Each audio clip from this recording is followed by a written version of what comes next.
কল্পনা করুন, আকাশে উড়ছে পতাকা, চারদিকে আলো ঝলমলে স্বাধীনতা দিবসের মঞ্চ। সেই মুহূর্তেই পাকিস্তানের প্রধানমন্ত্রী শাহবাজ শরীফ ঘোষণা করলেন এক যুগান্তকারী পদক্ষেপ। তিনি জানালেন, দেশটির সেনাবাহিনী আনুষ্ঠানিকভাবে গঠন করছে আর্মি রকেট ফোর্স কমান্ড। একে সেনাপ্রধান আসিম মনির সরাসরি বলেছেন গেম চেঞ্জার। কিন্তু প্রশ্ন হলো, আসলে কি এই রকেট ফোর্স? কেন এত গুরুত্ব পাচ্ছে? এটি হবে সেনাবাহিনীর সম্পূর্ণ আলাদা একটি শাখা, আলাদা প্রশিক্ষণ, আলাদা কমান্ড আর আধুনিক ক্ষেপণাস্ত্র এবং রকেট সিস্টেমের পূর্ণ নিয়ন্ত্রণ থাকবে এর হাতে। শুধু তাই নয়, বিশ্লেষকরা বলছেন এটি তৈরি হচ্ছে সরাসরি চীনের People's Liberation Army rocket force model অনুসরণ করে। অর্থাৎ পাকিস্তানের সেনাবাহিনীর হাতে এক ছাতার নিচে চলে আসছে সব ধরনের দূরপাল্লার ব্যালিস্টিক মিসাইল, ক্রুজ মিসাইল, এমনকি চীনের কাছ থেকে আসা হাইপারসনিক অস্ত্র।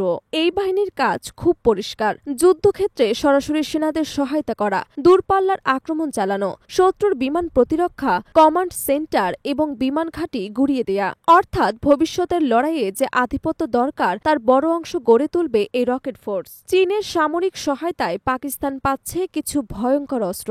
এর মধ্যে রয়েছে 40টি J-35 স্টেলথ যুদ্ধ বিমান, KJ-500 আর্লি ওয়ার্নিং বিমান, HQ-9 anti ballistic missile system. ধারণা করা হচ্ছে এসব উন্নত অস্ত্রের নিয়ন্ত্রণও নতুন রকেট ফোর্সের অধীনেই যাবে। মে মাসে ভারতের বিরুদ্ধে সফল অপারেশন পাকিস্তানের সেনাদের আত্মবিশ্বাস অনেক বাড়িয়েছে। সেই অভিজ্ঞতার ওপর ভর করেই আসিম মনি শুরু করেছেন সেনাবাহিনীর ব্যাপক পুনর্গঠন। রকেট ফোর্স সেই পুনর্গঠনের সবচেয়ে বড় পদক্ষেপ। ভারতের প্রতিরক্ষা মহল এই ঘোষণায় অস্বস্তি লুকাতে পারেনি। এক অবসরপ্রাপ্ত এয়ার মার্শাল মন্তব্য করেছেন, এটা নিছক অস্ত্র প্রদর্শনী নয়, বরং পাকিস্তানের সরাসরি বার্তা যে ভবিষ্যতের সংঘর্ষে তারা আকাশে আধিপত্য চায়। আরেকজন প্রতিরক্ষা সচিব সতর্ক করেছেন, যদি ভারত এখনই পাল্টা ব্যবস্থা না নেয় তবে আগামী কয়েক বছরের মধ্যে পাকিস্তানের রকেট ফোর্স হবে ভারতের জন্য বড় মাথাব্যথা।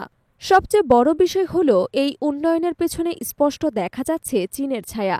প্রযুক্তি, অস্ত্র, কৌশল সবকিছুই আসছে বেইজিংয়ের হাত ধরে। ফলে শুধু পাকিস্তানের সামরিক শক্তি বাড়ছে না, বরং দক্ষিণ এশিয়ার মাটিতে চীন পাকিস্তান কৌশলগত অংশীদারিত্বের স্পষ্ট প্রমাণ মিলছে।